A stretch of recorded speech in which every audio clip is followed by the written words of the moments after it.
बिस्मिल्लाहिर्रहमानिर्रहीम।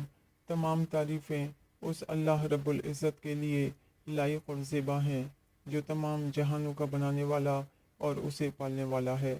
करोड़ों दुरूद और सलाम हो आखिरी नबी मोहम्मद मुस्तफ़ा सल्लल्लाहु अलैहि वसल्लम पर। अस्सलामु अलैकुम व रहमतुल्लाहि व बरकातहू। नाज़रीन और सामईन, आज की हमारी गुफ्तगू का उन्वान सूरह हमज़ा की बरक़ात और फ़जीलत है। ये सूरत कुरान पाक के 30वें पारे में है। दुश्मन के शर से महफूज रहने के लिए बाद नमाज फ़जर अव्वल और आखिर 3-3 मरतबा दुरूद शरीफ और दरमियान में 3 मरतबा इस सूरत का पढ़ना दुश्मन के शर से महफूज रखता है।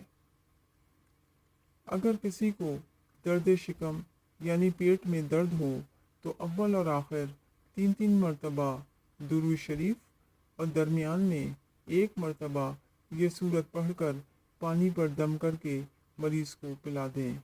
इंशाअल्लाह ताला शफा नसीब होगी। नमाज में इसकी तिलावत करने से रिज़्क़ में इजाफ़ा होता है और तंगदस्ती दूर होती है।